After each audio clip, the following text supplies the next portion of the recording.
I turned 20 years old in 3 days. 3 days from leaving this facility, and there are no stars in my eyes. It's a well-known rumor that TV studios and Hollywood sell their souls to the devil, and I can tell you that it's bullshit. However, when it comes to small towns and smaller studios, where people can get away with a lot more, that's where the line starts to blur. I'll start by prefacing that I never wanted to be on television. It was always my mom who was pushing for it when I was a little kid. I was 6 years old, all I cared about was Power Rangers. The TV studio used to be seen as the heart of our town. It was well known for local classics, one of which I was pushed into auditioning for. The Pirate King was a kids' reality TV show, now completely wiped from existence, that centered around a fictional pirate captain and his search for a crew. It definitely was not original, but there's something about pirates that excites little kids. There was a different group of kids every week as well as a core ensemble of characters in each episode. I was part of that ensemble, the group of kids whose names were in the credits. I guess you could call us honorary crew members. We were yet to become pirates, and the ship was like our school. I started at the age of around 6 years old, so I had no idea what was going on at the start of the show. For my audition, I smiled my biggest smile and read off of a crumpled piece of paper and did exactly what my mother told me to do behind the camera. She wasn't confident that I got the part because I giggled too much during my reading, but according to the producer, he was looking for kids with a sense of humor and a sense of adventure. I guess that was me. Instead of kindergarten, I went to show tapings in the main studio, and sometimes we went on field trips to the actual sea to film scenes without a green screen. I originally only signed up to appear in a certain number of episodes. I played the youngest member of the crew, and according to the scripts, I was supposed to go and live my dream at the end of season 1. But when the show became popular among kids in our town, I guess our ensemble became familiar enough to keep. I grew up on the show. I had my 7th and then 8th birthday on set with my mother and all of the crew. These guys felt like my second family. It felt magical. I could turn on the television at home and see my own face amongst swashbuckling pirates. As I grew older, the storylines began to change. I started as the youngest member of the crew who just asked questions for the kids at home, and occasionally was kidnapped by the evil pirate of the week. I guess you could say the narrative grew with us. It started as a preschool-orientated show aimed at teaching little kids life lessons entwined in the pirate plot. But at the age of 7 and 8 years old, as our audience started to get a little older and expected a more kids against the adults storyline, our little group got our own storylines. Since we had grown up on the show, we started to control the narrative a lot more. Instead of asking questions for kids at home and getting kidnapped by rival pirates and saved by the random group of contestants who came on every week, we were written into the story with proper speaking lines. My first proper line after being more of a side character was greeting the audience. It felt good. Normally, it was the Pirate King who jumped in front of us and waved at the huge camera in our faces. That time, it was me. It was just a small line. All I got to say was, "Welcome to our ship." It was an adrenaline rush for a little kid. Mom replayed my part a bunch of times and kept her own version on a separate DVD to show to family and friends. Ace is famous. She would gush at family gatherings, and I pretended not to see my cousins shooting me death glares across the table. I told them the Pirate King did not want them, and they took it personally. I meant it more as a compliment, because to be a crew member, you had to be a bad kid. And if you weren't bad, our crew taught contestants how to be the worst possible version of themselves to become a pirate. Sure, it was all fiction, and again, there were life lessons built into the story. At the end of the episode, the contestants were judged on the goodness meter and either joined our crew, pledging themselves to the king, or walked the plank. My cousins did not look or act like pirates. The two of them were upper middle class and wore pastel colors, attending things like brunch with their rich parents. I had told them that my crew would have pushed them off of the plank or put them to work under the deck, though apparently saying that was bullying, according to my aunt, and I was forced to apologize. I was protective of my special place on the crew though, so I don't blame for cousins for getting mad. I remember the producer coming over to my mother and asking her if I wanted to learn self-defense for a scene involving a mini fight among our little kid crew. It was only over a bag of candy and was more of a bit. However, after standing on the sidelines and watching the adults fight in choreographed sequences that looked straight out of a movie, I nodded before my mom could politely say no. Now, my mother may have wanted me to be on television, but she had a strict rule when I was in the studio. She made it clear to all crew members that I had to be standing far away from the swashbuckling, which was a health and safety rule anyway, but Mom liked to put her foot down. She was the only parent who insisted on staying on set when all the others left. When it came to me learning how to use weapons to take down my fictional enemies, she wrote a strongly worded letter to the crew that pretty much threatened their lives if I so much as poked myself in the eye with my fake sword. Being a group of 8-year-olds entrusted with very lifelike looking swords, of course, I got my fair share of injuries when we thought it was a good idea to battle each other off camera.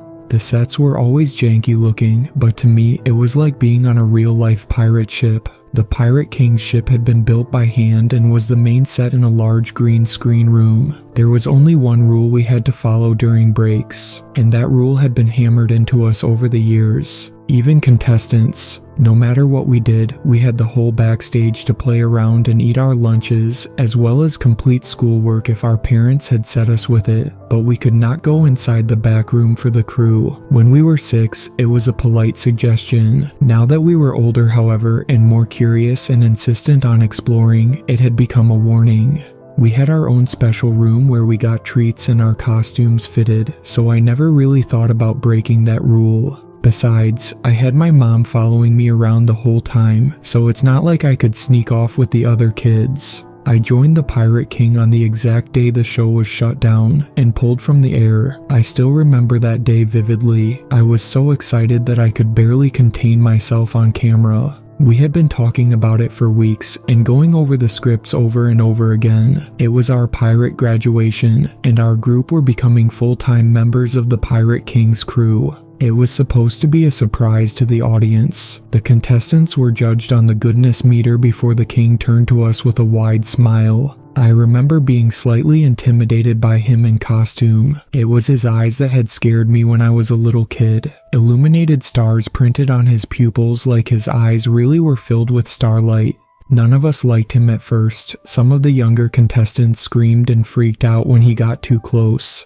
His actor, however, made me laugh and gave me candy. The ceremony was short, and each of us were crowned with our very own pirate hat. We knelt on the ground one by one and pledged ourselves to the Pirate King. I remember our exact words. I, insert full name, fully pledge myself as a member of the Pirate King's crew, and I will join him when I reach my given age. I wasn't sure what the last part was, but I said it anyway. I was so excited to start wearing the contact lenses in my eyes, giving them a starry effect just like the king. His eyes had always entranced me, and even knowing they were fake, I could pretend they were real in the moment. The episode ended with us waving goodbye to the contestants sailing away, wearing our newly minted pirate hats. When we finished up for lunch while the show's contestants were given a tour of the ship, I quickly realized there was no sign of my mother, which was odd. I was used to her familiar brunette bob visible in the crowd of people buzzing around me. I usually had lunch with Mom, so I stood around waiting for her. And that was when it hit me. I was 8 years old, and for the first time since I was a little kid, my mom wasn't there to baby me. Dude, it was like Christmas. I had the whole of lunch to myself. Mom didn't allow me to get food from the snack table, insisting on a healthy packed lunch with no candy, so I was instantly drawn to it, grabbing as many blueberry cupcakes as I could. I was biting into one when I glimpsed them standing across the room in their usual group. Since my entire existence was controlled by my mom, I never got a chance to talk to the other kids, playing the other members of the Pirate King's crew. Over the years, they had become close, like best friends, while my closest friend was my mother. The blueberry cupcake was suddenly a lot harder to swallow. They were supposed to be my best friends on the Pirate King. In reality, these kids were like the elementary school version of Mean Girls, the three of them leaning against the wall, glaring at me. They were still in costume, still in their pirate hats, while I had taken mine off. It was a little too big for my head.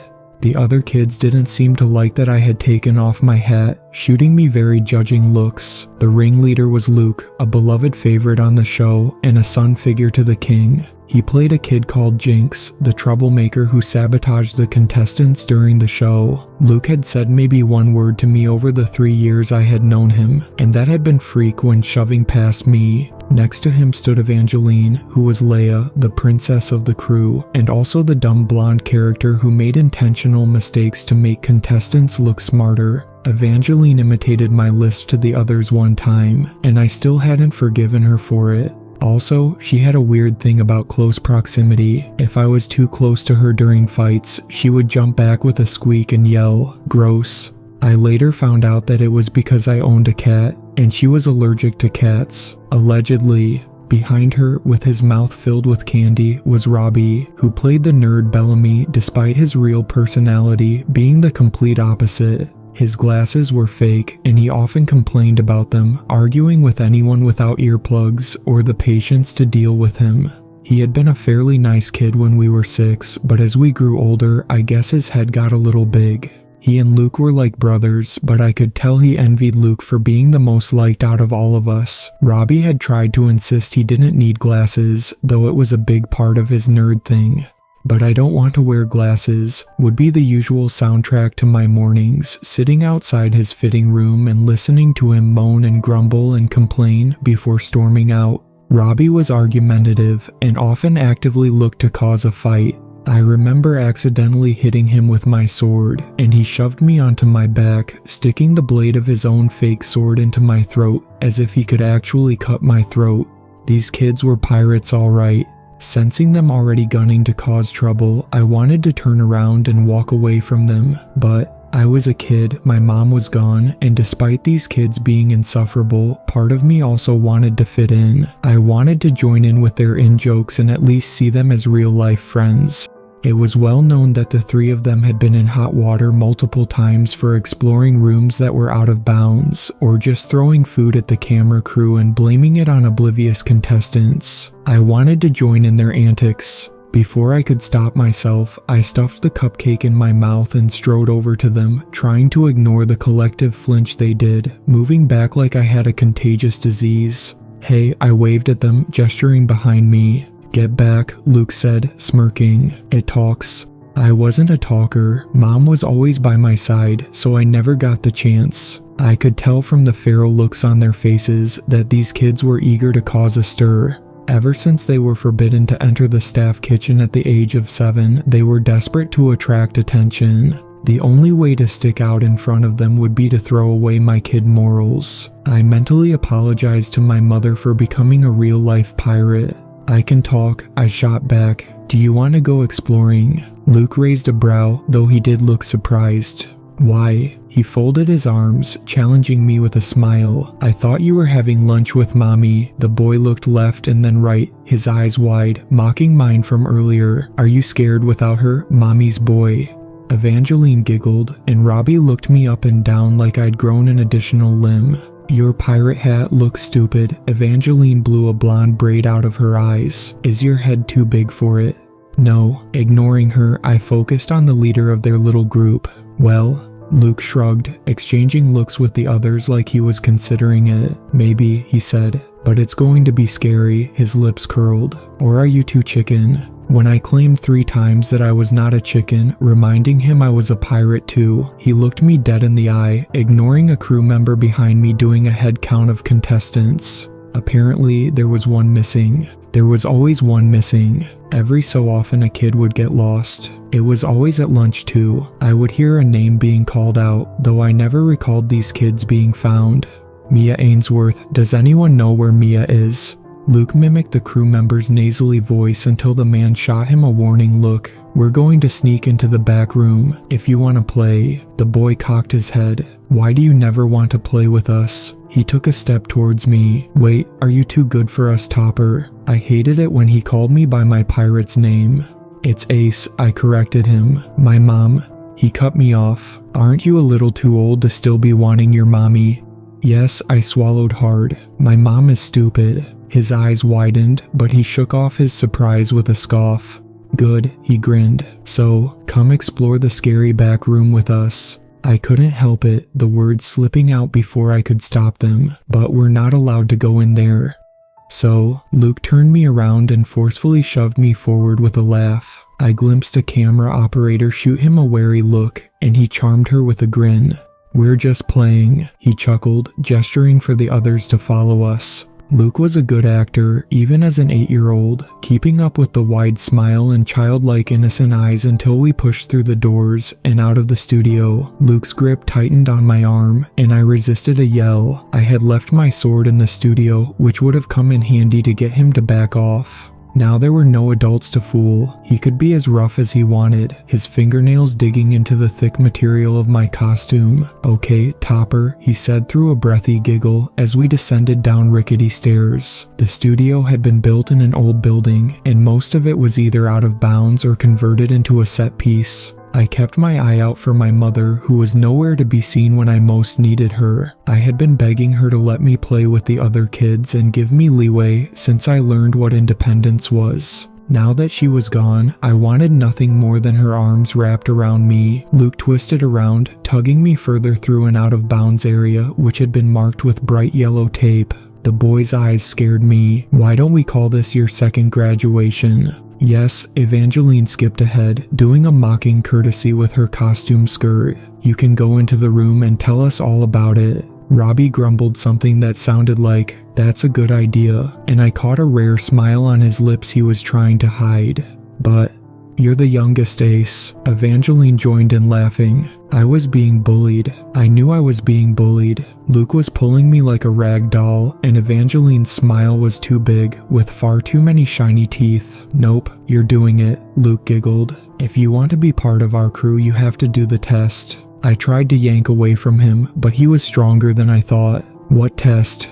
The pirate test, he said back in a sing-song. I had wondered several times over my 3 years on the show if Luke really was the son of a real-life swashbuckler. This was one of those moments that I was sure he was. I'm already part of the crew, and it's not even real, I gritted out, almost in tears when the three of them pulled me down a scary-looking hallway, one which I knew led to the infamous back room where crew members went during lunch. I could see it was slightly open, a warm glow emanating from inside. It looked like candlelight. I remember the thought grazing my mind. Did someone light a candle? Closer, and I could hear low voices. Luke started dragging me towards it, and I could sense his body vibrating with elation, his grip tightening on my arm.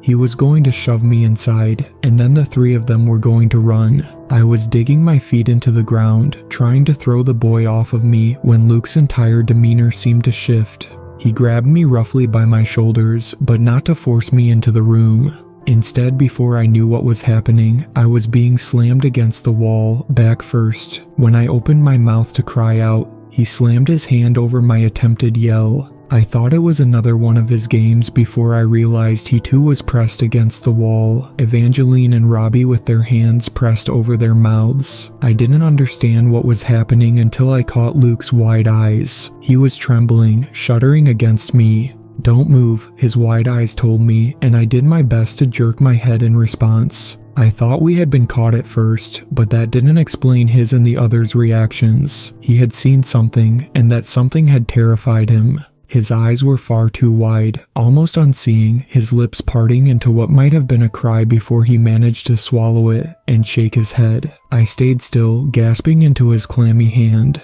Luke turned to the three of us, his cheeks paling, and once again told us with his eyes, "I'm going to take a look."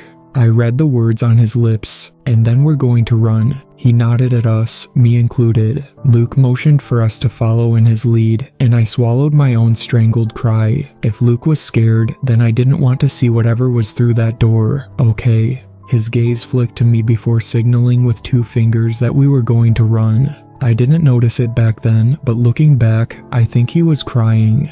He was terrified. Luke didn't want to look again. I could see it in the way he was twitching, his breaths coming out in short pants. Maybe he wasn't the son of a pirate after all. Wait. The word was choked in the back of my throat when he twisted around and peeked inside the room.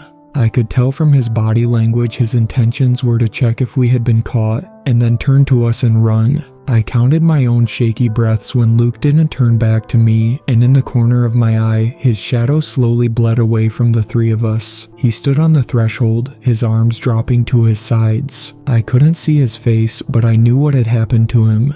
Back when we first started at the age of 6 years old, the four of us were kidnapped by a group of rival pirates, and the contestants had to find us. The Pirate King called it the mind sickness, which turned our thoughts blurry, our brains into soup.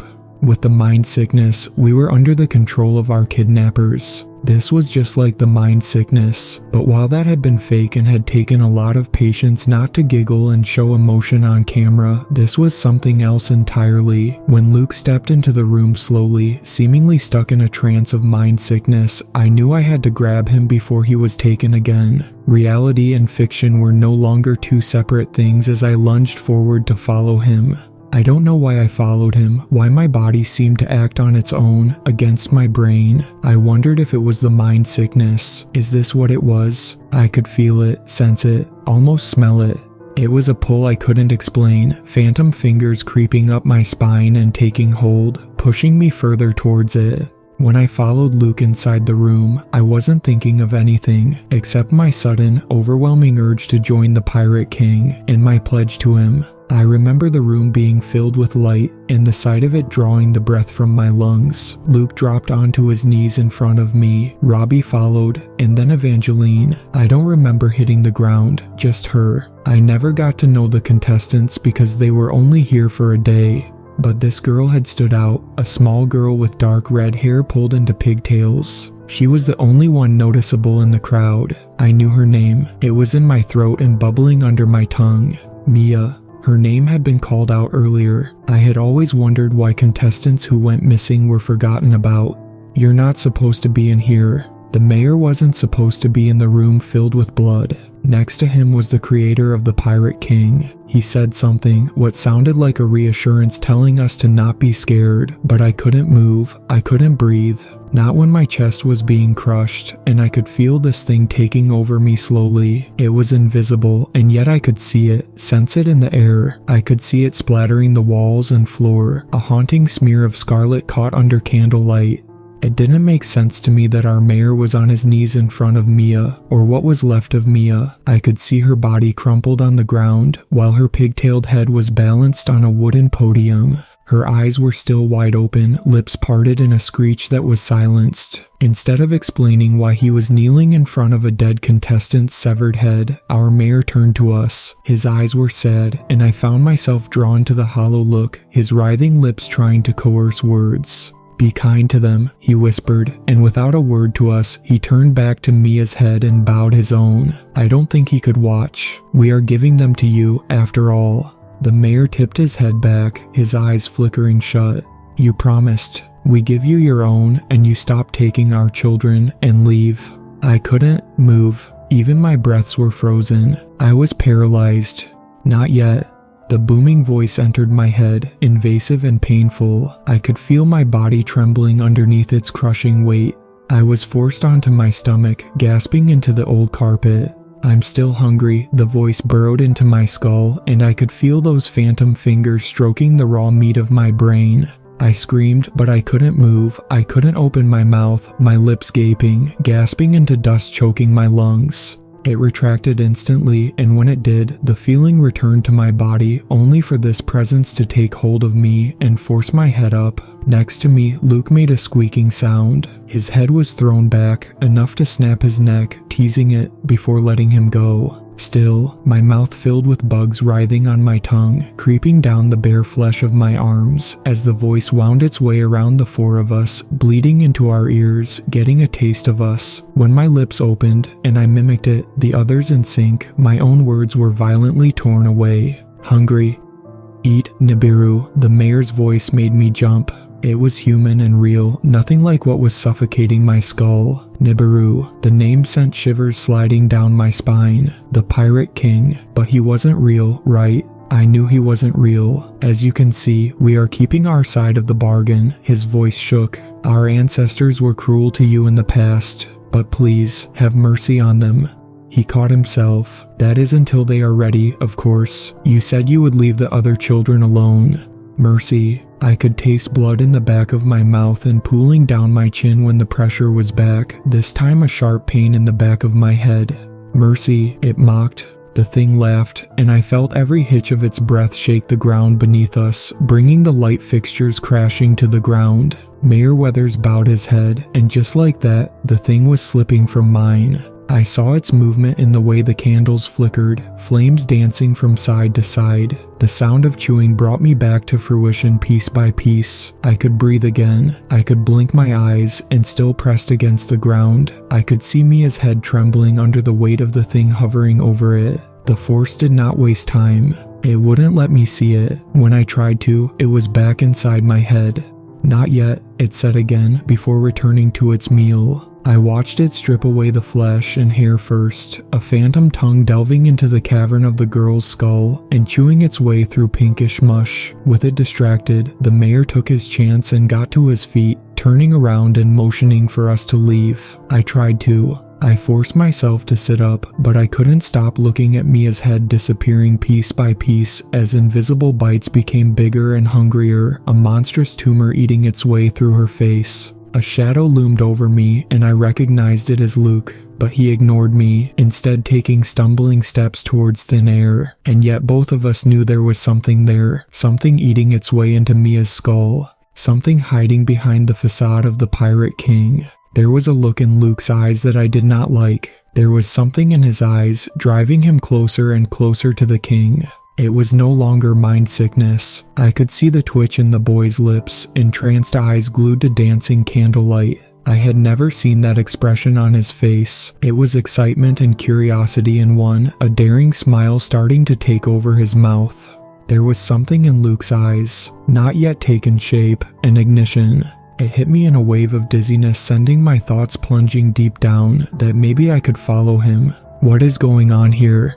The voice was like cool water coming over me, a comfort I didn't think I would ever feel again. Mom was standing in the doorway, and I wish I could have turned around. I wish I didn't stay frozen, squeezing my eyes shut. I was aware of my mom's sharp cry, and then her warm arms wrapping around me, attempting to pull me to my feet. I wanted to hold on to her, to tell her I was scared, that I wanted to go home. But no sooner had her warmth found me before it was slipping away. I didn't get to see her face, and I think that was a mercy. I didn't see my mother come apart in front of me. I just felt her wash over me, thick and red and warm, splashing me in the face. When I opened my eyes, my mom was gone, and I could sense that monstrous tumor, that mouth, beginning to chew through the mushy red coating on the ground beneath me. Time didn't make sense for a long time after that. I saw the red and blue flashing of sirens. I saw the sheriff's face inches from my own. Ace. He was yelling. He slapped me twice. I could read his lips. It's going to be okay. He forced me to look at him, and I did, blinking back tears. I could still feel her. She was all over me, painting me, staining me. This time the sheriff spoke slowly, drawing out every word. It is going to be okay. Without Mom, it wasn't. I was alone with nobody but the other kids, in a town that wanted me dead. The world seemed to move without me. I was standing outside the studio, and then I was in the back of an ambulance, a warm blanket thrown over me. Evangeline and Robbie were sitting opposite me, wide-eyed and staring into an oblivion only they could see. Sound came rushing back to me when I was standing on a white corridor, and Luke's yell came from behind me. I'm fine. There were 3 people in white crowding him, one of them a man who was forcefully holding his eyes open and shining a bright light in his face. He snarled at them, I told you I'm fine. The same people looked into my eyes the following day when I had stopped screaming and trying to tear off my own skin. I could still feel her, even wearing fresh clothes. It took me several days to realize I was not in the emergency room. This place was a labyrinth of doors that led to nowhere, and scary-looking people carrying clipboards. The first time I was tested for starry eyes, I was met with hopeful smiles. Call it witness protection for kids who were marked by gods. They told us no matter what happened, we would be looked after. 11 years later, I know the consequences of keeping us past our expiration date. I feel it in earthquakes under my feet. The town is crumbling outside this facility under the fury of a god who did not get what he wanted and was taking it out on innocent people. I turned 12 when the first wave came, a disease that wiped out half of the kindergarten. The second wave was earthquakes. The third, a barrier stopping townspeople from escaping. We lost Robbie 5 years ago. At the age of 15 years old, his starry eyes came early. Since the age of 8 years old, I have been told that my pledge to the Pirate King was real, and was in fact to a god, Nibiru, who has been feasting on our town's children, both body and existence. In the late 1500s, our town begged him to save their dying women, and he did, in return for children. Since then he has kept coming back, hungrier each time. When I pledged myself to him at the age of 8 years old, I did not tie my fate to becoming his meal. Instead, I am to become his right hand, or I guess part of his pirate crew, and starry eyes will be the first sign that he's pulling me over to his side. Every day since being brought here, they checked my eyes 3 times a day. Robbie escaped 5 years ago, and his giving in stopped the endless earthquakes. But his sacrifice didn't stop the daily executions which show up on the TV screens. For every day we are not handed over to him, another innocent townsperson's head is severed from their body. Last week Evangeline didn't turn up to class, where we learn about Nibiru and his effects on us. Water, moonlight, and the sea are 3 main instigators in capturing us, so we drink water blindfolded, and there are no windows inside this facility. The sea is blocked out, mostly through headphones we have to wear at all times, so it gets lonely. Evangeline locked herself in her room and refused to come out. When orderlies dragged her out, kicking and screaming, I saw Evangeline's eyes. Stars. Beautiful stars printed on her pupils, marked by a god. I could see his presence already taking hold of her, turning her expression feral and monstrous, her lips pulled into a wide grin. She turned 20 years old last week, and each day she was free, that pull was stronger, and her mentality started to crumble. Until she started to close herself off from Luke and me, insisting that she had a headache, and giving us a sad, knowing smile. I don't think she was stupid enough to look into a glass of water or take out her earplugs. I think Nibiru found her himself. I can hear him.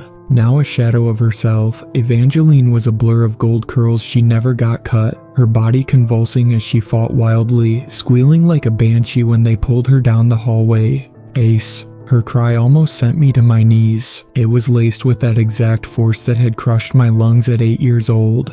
Ace, can you hear him? She escaped a day later after ripping an orderly's eyes out. Luke came to see me last night. When I woke up, he was looming over me, sunglasses shading his eyes, earplugs corked in, still in his pajamas. I knew he didn't have starry eyes. If he did, Luke would be proudly bearing them. He was already jealous that the others had been marked before him, and did everything in his power to catch moonlight or hear the sea.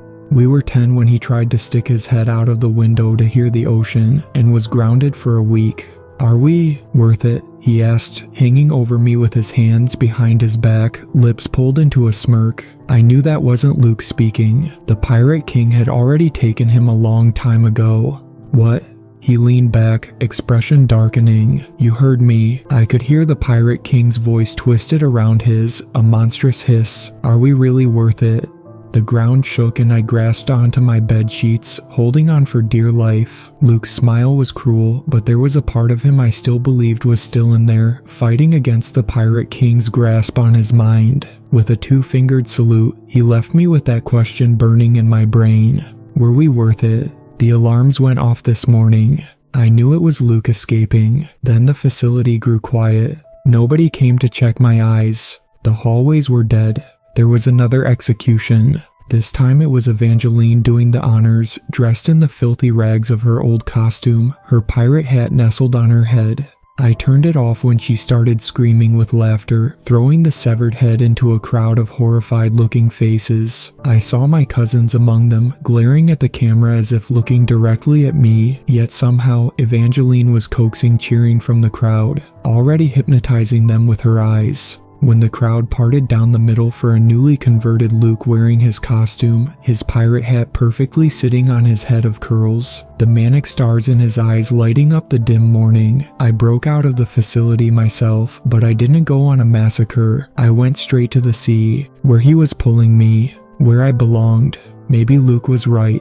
The people hiding me away my whole life were insistent on keeping us from him, but to throw a whole town away for 4 kids? It didn't make sense. 3 days, and I joined them, and maybe he will leave our town alone. Last night, I was sitting with my feet in the shallows, staring out into the ocean. The water was ice cold, perfect, an anchor dragging me back to reality when his voice coaxed me until I was waist deep, then neck deep, but I wasn't ready to let go yet.